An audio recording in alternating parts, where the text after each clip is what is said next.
Hey all, it's Phantom, back again with another fight in V Rising. Today we're doing Angram the Purifier. For this fight, I prefer the Scholar Blood because it increases your spell damage, and I tend to use a lot of spells in this fight. Veil of the Blood to heal during the fight. After attacks, I use the pistols because I get very few attacks off with my main weapon. You can use a Reaper if you want to just toss your E at him from time to time, which would work just the same.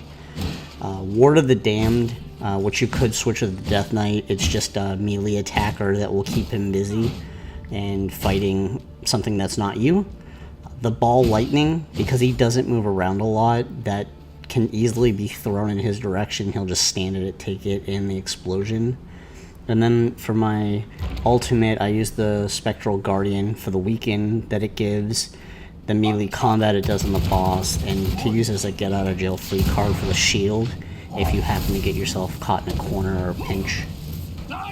As usual, I start with a full Q on him, and when his back's turned and he's casting and the shield's not up, I tend to unload a full Q every chance I get. For this fight, I do a lot of kiting and I keep him at distance. I'll show the exact location I fight him at the end of the video on the map, but this bridge can be used, this tent can be used as avoidance, and you can kite him down the road. There's not many mobs there. The other benefit of this location is the swamp may spawn mutants, and he'll actually fight the mutants if you kite them by to him, so he'll take care of a lot of the ads instead of them fighting you directly.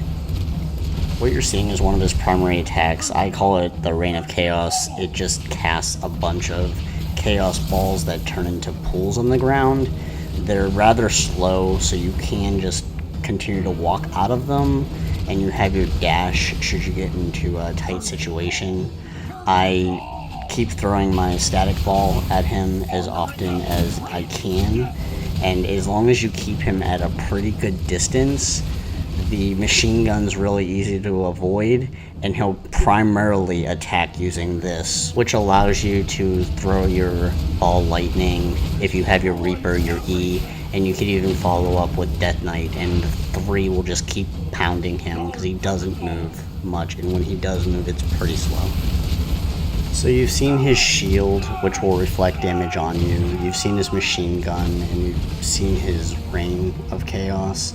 At 50%, he will start to lunge at you and attack you with a melee attack, which is quite painful and can even stun you for a short while in the pools.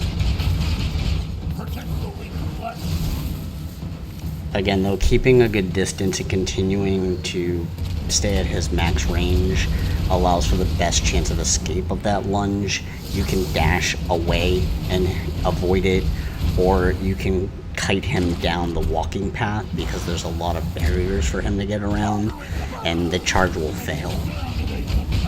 If you stay in close quarters, he does have a melee attack that he'll throw out as well as the machine gun, so my recommendation is choose some type of ranged weapon to stay at a distance. And I like this location because there's very few ads that pop up, and again, I'll show the exact location here at the end of the video. What you just saw me get hit by is another attack that he has below 50%. I call it the Aftershock Plus. He throws multiple aftershocks in multiple directions, and if you don't move out of the way in time, you get hit with the full blast of it. You can see kiting down this path allows you a lot of coverage. It will help his charge ability to fail. Just be careful because it's a two-way street, so you'll have to move out and make a clear path when throwing the E from your Reaper or your static ball, etc. I attempt to keep him at max distance, and if he does pull, I just kite him down this road and back towards that bridge. Like I mentioned before, there's very few ads that you'll have to deal with, if any, so just continuing to repeat this pattern.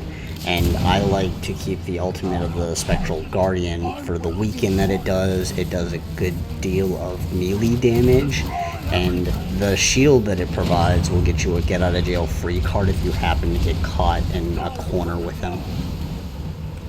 If you're able to use this location effectively, I'd strongly suggest switching the Shield of the Damned with the Death Knight. You can actually cast the Death Knight behind his shield so that you don't get the spell reflect and it continues to beat on him. And that's it for Angram the Purifier. I hope the video was helpful and informative. If you want to see me fight him with a different weapon or a different set of skills, leave it in the comments. I'm happy to do it. As promised, I'm going to show the location that I do fight him in, and I hope that it helps people take this boss down.